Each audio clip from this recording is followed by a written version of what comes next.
दुनिया भर की बातें करते लेकिन अपने गुरु और भगवान की बात किसी से नहीं करते। धर्म ऐसे फैलता है। जब आप कभी देखिएगा, वो क्रिश्चियंस होते हैं, सब कुछ गॉड का दिया हुआ है, Jesus God bless you my son, ऐसा बोल करके वो आपको एक बार तो गॉड का आशीर्वाद दे ही देते। आपने कभी कहा कि जिनेंद्र प्रभु की मेरे परिवार पर बहुत कृपा बरस रही है, गुरुदेव श्री विद्यासागर जी महाराज श्री जी की कृपा हमारे पूरे परिवार पर है, हमारी नजर गुरुदेव पर है और गुरुदेव की नजर हम पर है, इसलिए हम लोग इतना फल रहे हैं, फूल रहे हैं। लोगों को बोलो 1 मिनट, बस 5 मिनट, 7 मिनट, 8 मिनट, 10 मिनट बात करते हो, 1 मिनट तो निकालो। अपने पियोंसे से भी बात करो ना, तो 1 मिनट कम से कम अपने भगवान की बात करो, उससे तुम्हारा प्यार बढ़ेगा, उससे उसको सामने वाले को लगेगा कि ये जब भी बात करती है एक न एक बार अपने गुरु की बात जरूर करती है, उसकी नजरों में तुम्हारे प्रति श्रद्धा बढ़ेगी।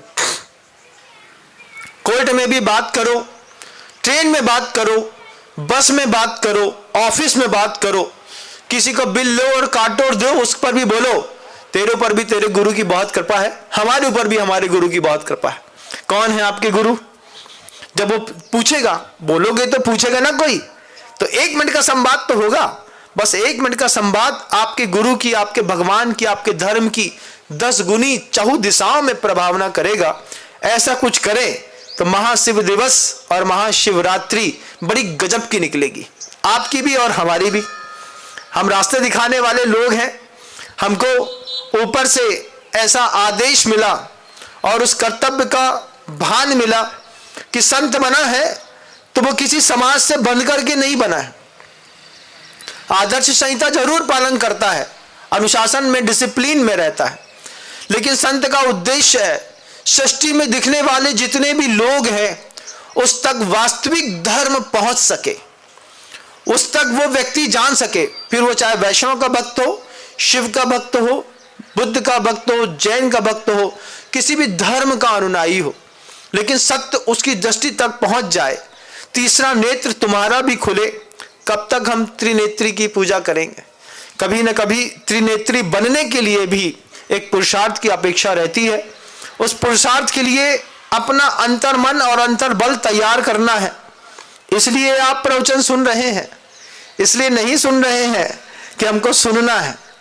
किरदार निभाने के लिए उद्बोधन सुने जाते हैं। हर प्रवचन के बाद थोड़ा सा सुधार भी जिंदगी में कमाल करता है। हर प्रवचन के बाद गुरुजी के पास जब हम लोग की दीक्षा हुई थी, आचार्य सिंह जी ने एक ही चीज कही थी हम लोगों से, रोज ग्रंथों की 1 लाइन भी याद करोगे ना तो एक दिन ऐसा आएगा कि पूरे के पूरे ग्रंथ तुमको कंठस्थ होंगे। सिर्फ 1 लाइन याद करो। मोक्ष किसको कहते हैं? मोक्ष की परिभाषा 1 लाइन की है। 1 लाइन, 8 शब्द हैं, 6 शब्द हैं, बस इतना सा संकल्प करो कि 6-8 शब्द रोज याद करेंगे। कोई ने पूछा आश्रव किसको कहते हैं, बता तो सके। कर्म का बंध शब्द की क्या व्याख्या है, बंध को बता सके। किसी से पूछ सके, कोई पूछ सके भैया सुख क्या होता है, तो सुख की परिभाषा अपनी वाली नहीं, जिस धर्म के तुम अनुयायी हो उस धर्म का ग्रंथ उठाओ, उस ग्रंथ से 1 लाइन याद करो, 1 परिभाषा याद करो। जिंदगी के 5 साल मान लीजिए साधना के गुजर गए, जिंदगी के 10 साल साधना के गुजर गए। 10 साल में कितने दिन होते हैं? 36,500 दिन। अगर हर दिन 1 लाइन भी याद करी होती तो 36,500 लाइनों के बादशाह होते आप। लेकिन बेचारा दिन काय में गया, काय भैया क्या खाने मिला, फिर क्या भैया कल क्या खाने मिलेगा, इसी में दिन चला गया। एक दिन भी, मतलब 1 लाइन का पुरुषार्थ, ये गुरुदेव का संकेत था हम लोगों के लिए।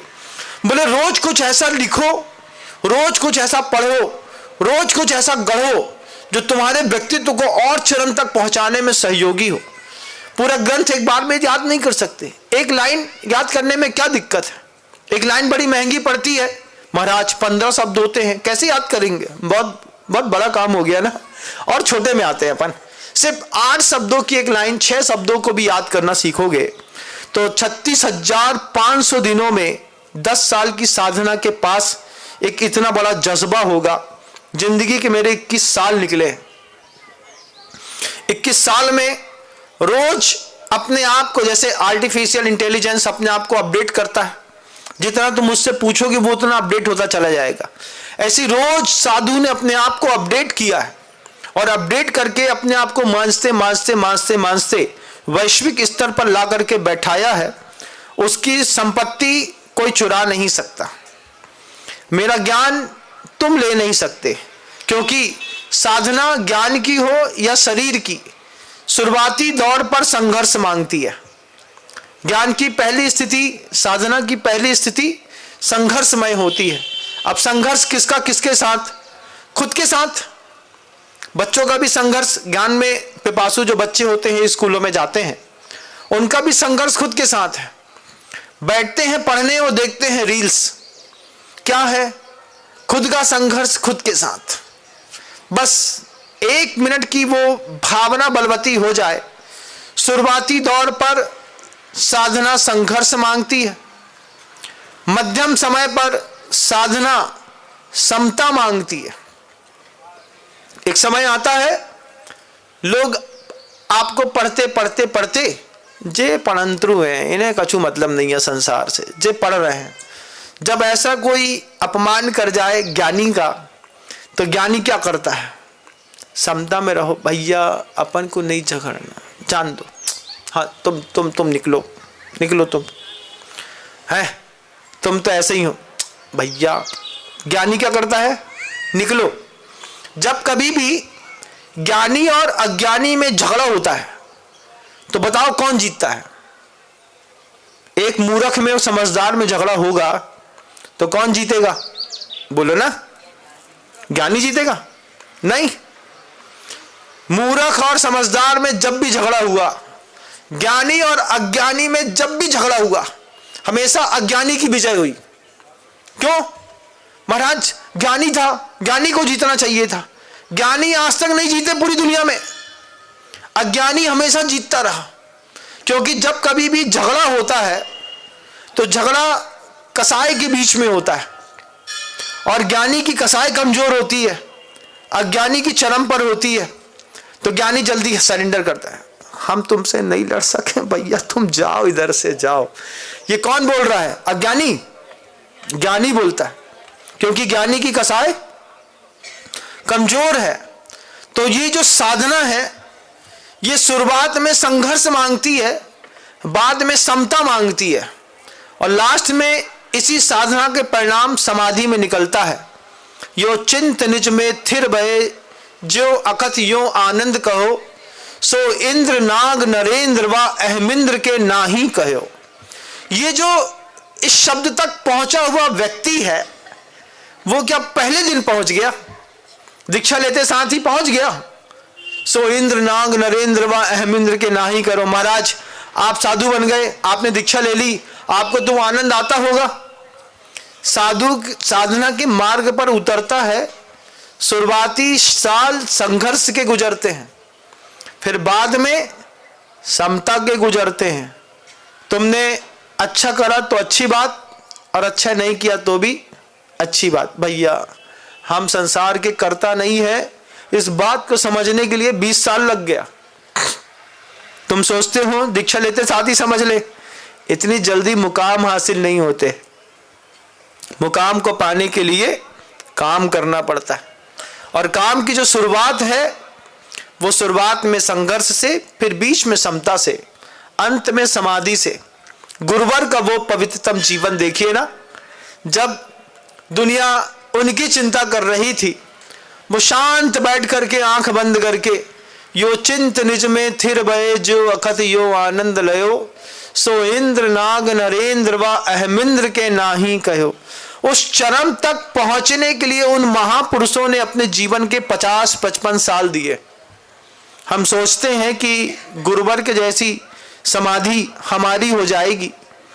उनकी अंतिम समय का चेहरा देखिए ना, पीला, शांत, निर्मल, आंख बंद, मुस्कुराता हुआ चेहरा, उठा हुआ एक गौरव युक्त माथा, शरीर का क्रशपना, बिल्कुल चमड़ी हड्डियों से चिपक गई। वो ऐसे ही नहीं चिपक गई, उसको चिपकाया गुरु ने।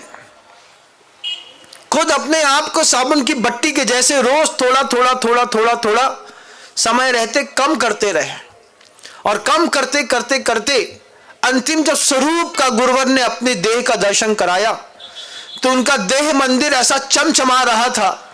यो चिंत निज में थिर भय त्यों अखत यो आनंद लयो, सो इंद्र नाग नरेंद्र व अहमिंद्र के नाही कहो। साधक अंतिम समय पर जब श्वास खींच रहा होता है, उस वक्त 55 साल की साधना उसके पीछे होती है। वो समता का परिणाम, वो समाधि का परिणाम हम आज के युवा साधु नहीं पा सकते, क्योंकि अभी हमारा जीवन संघर्षमय है। हमारा जीवन संघर्ष से ऊपर उठ करके समतामय भी है, लेकिन समाधिमय तो बड़े बड़े गुरुओं का जीवन है। उन गुरुओं के जीवन को देखना जरूर। महाशिवरात्रि में महाशिव की आराधना करने की किसी भी प्रकार की पद्धति हो, लेकिन वो व्यसन मुक्त हो, वो हिंसा वाली ना हो, वो दारू वाली ना हो, वो जुआ वाली ना हो।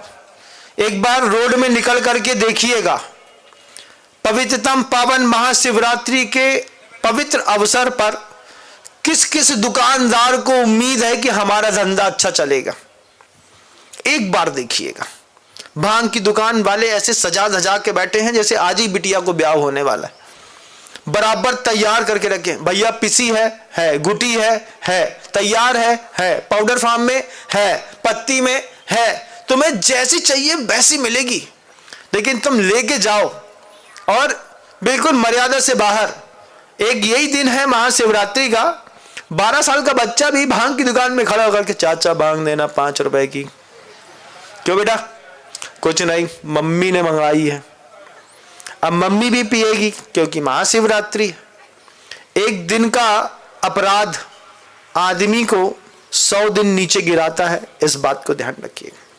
आज शब्दों को विराम दूंगा, शुभकामनाएं दूंगा आप सभी को महाशिवरात्रि की, कि महाशिवरात्रि के इस पावन पवित्र अवसर पर आप अपनी चेतना को किरदार में बदल सके, धर्म की प्रभावना के लिए अपना ज्ञान और विस्तृत कर सके, धर्म की प्रभावना से तहजीब को और बढ़ा सके, अच्छा संस्कारित कर सके, नंदी की सेवा कर सके, जल का संरक्षण कर सके, गाय को हरा चारा दे सके, किसी गरीब को बचा सके, 3 सूल से अपने आप को मुक्त कर सके, वन्य प्राणी की रक्षा कर सके, और अपने शमशान को याद करते रहें।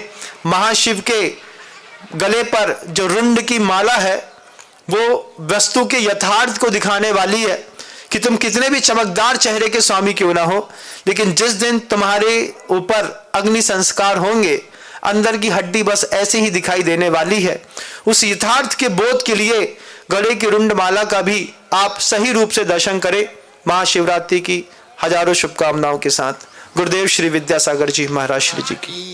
अगर आपको मेरी वीडियो अच्छी लगती है तो प्लीज़ मेरे चैनल को लाइक करें, शेयर करें और सब्सक्राइब करें। Thank you.